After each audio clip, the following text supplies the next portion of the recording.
जैसा कि अभी हम लगून की बात कर रहे थे, लगून क्या होता है देखिए, जैसे ये हमारा हो गया, तो यहाँ से हमारा समुद्र का पानी आ रहा है, ठीक है, और इधर से हमारा नदियों का पानी भी आ रहा है, कभी टाइड वगैरह के कारण समुद्र का पानी आया है।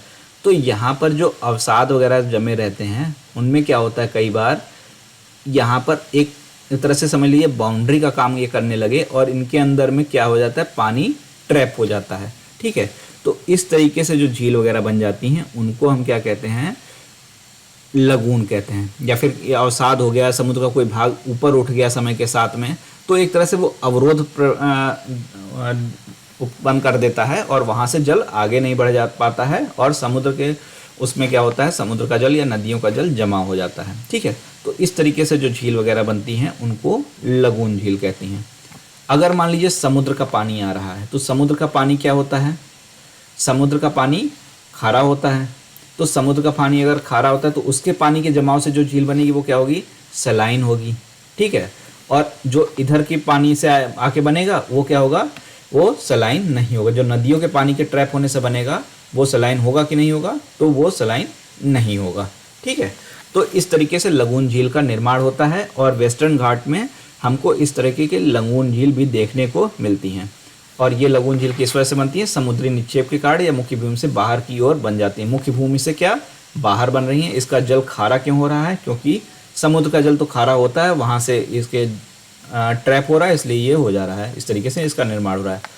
लेकिन अगर ये ट्रैपिंग किससे हो रहा है, नदियों के फ्रेश वाटर से हो, ठीक है, और सलाइन वाटर समुद्र दोनों जगहों से पहुँच रहा है, तो क्या होता है देखिए, अगर हाई टाइड होगा, ठीक है, तो समुद्र का पानी क्या होगा, नदियों के पानी में आ जाएगा। तो इसको इस तरीके की कंडीशन को हम पश्च झील कहते हैं। क्या कहते हैं, पश्च झील कहते हैं, ठीक है।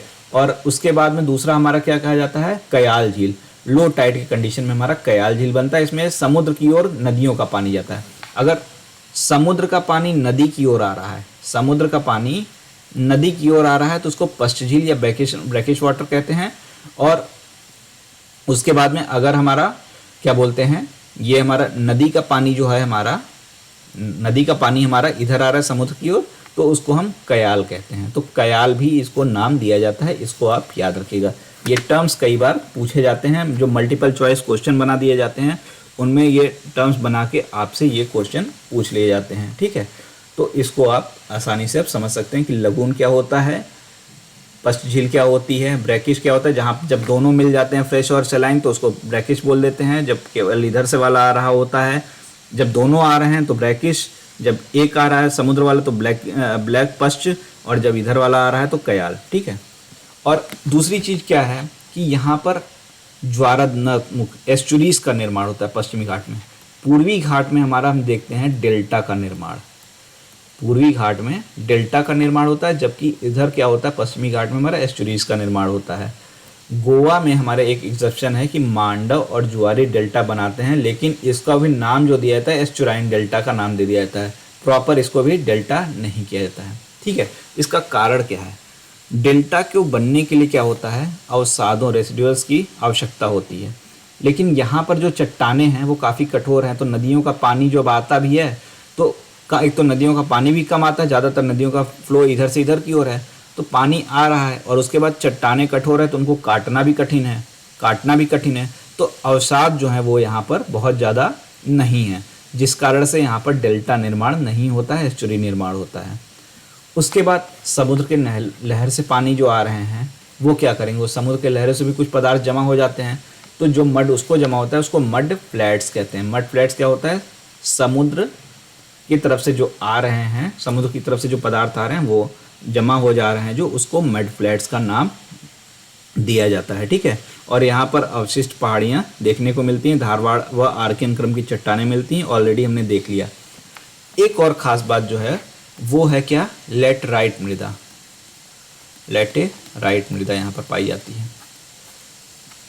पश्चिमी घाट में हमारा लेटेराइट मृदा पाई जाती है, बहुत उपजाऊ नहीं होती, लेकिन उर्वरक को फर्टिलाइजर्स वगैरह का यूज़ करके इसको उपजाऊ बनाने का प्रयास किया जाता है, ठीक है। फर्टिलाइजर्स वगैरह का प्रयोग करके इसको उपजाऊ बनाने का प्रयास किया जाता है।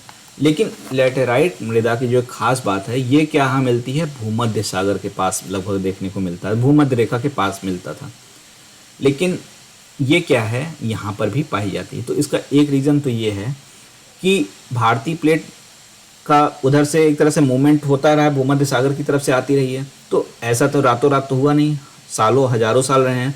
तो कहीं ना कहीं उसका इम्पैक्ट रहा है, वहाँ का जो एक तरह से टेम्परेचर, वर्षा वगैरह का जो प्रभाव रहा है वो यहाँ की मृदा पर आया है। इसलिए जो क्वालिटी वहाँ पर भूमध्य रेखा पर होनी चाहिए थी वो यहाँ पर भी जनरेट हो गई हैं, और इसलिए यहाँ पर लेटराइट मृदा पाई जाती है।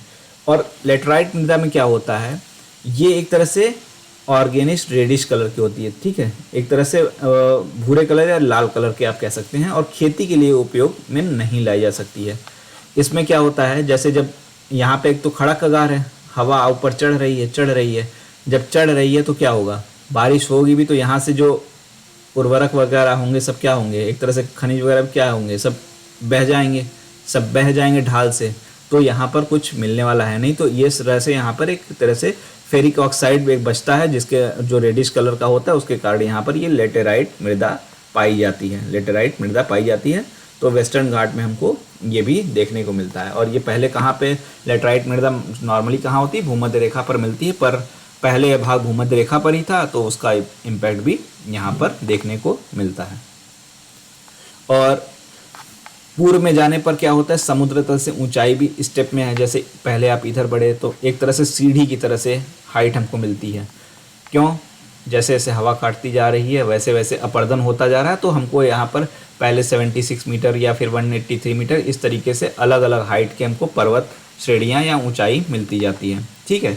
सबसे पहले हमको 30 मीटर के ऊंचे निक्षेप मिलते हैं, और जिस पर क्या है, बीच है। तो नीचे सबसे पहले हमको क्या मिलेंगे, बीच वगैरह मिल जाएंगे। तो केरल में आप देखिए, केरल के बीच वगैरह भी काफ़ी इसीलिए फेमस हैं। केरल के बीच वगैरह भी, केरल और तमिलनाडु वगैरह में बीच काफ़ी प्रसिद्ध मिलते हैं, क्योंकि पहले हमको 30 मीटर तक की ऊंचाई ही मिलती है। और जैसे जैसे फिर हम ऊपर की तरफ नॉर्थ की ओर आते जाते हैं, वैसे वैसे इनकी जो हाइट है वो हमारी क्या होती है, बढ़ती जाती है, ठीक है। फिर हम जो और आगे बढ़ते हैं, हमारा थोड़ा सा और हम देखते हैं। जैसे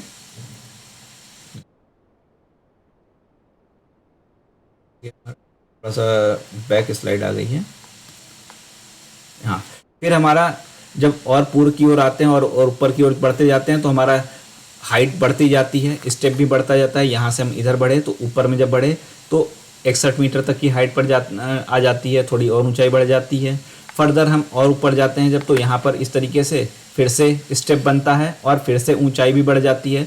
तो जैसे जैसे हम नॉर्थ टू साउथ जाएंगे और east to west to east जाएंगे, वैसे वैसे यहाँ पर स्टेप बढ़ता जाएगा और इधर हाइट बढ़ती जाती है।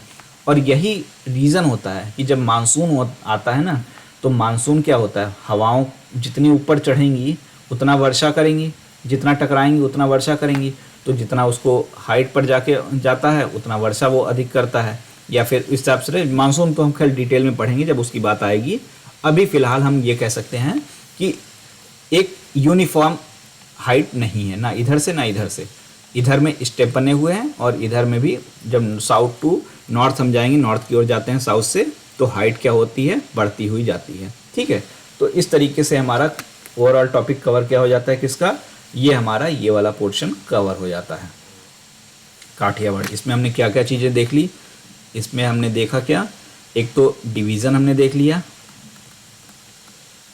उसके बाद हमने इनका ओरिजिन किस तरह से हुआ, उत्पत्ति किस तरह से, वो भी देखा।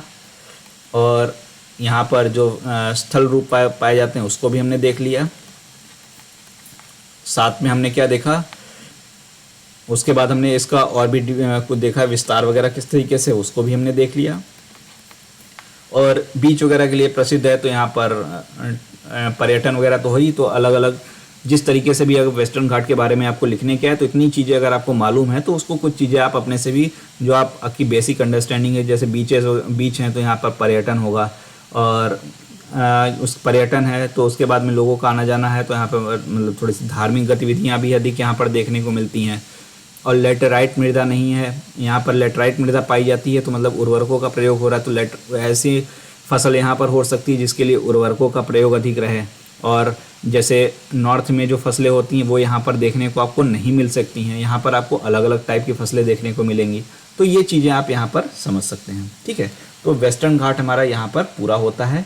नेक्स्ट हम क्या करते हैं, अपना ईस्टर्न घाट पे हम जाएंगे, ठीक है। तो नेक्स्ट हम जब स्टार्ट करते हैं तो हम किसके बारे में स्टार्ट करेंगे, ईस्टर्न घाट के बारे में बात करेंगे। ठीक, ओके।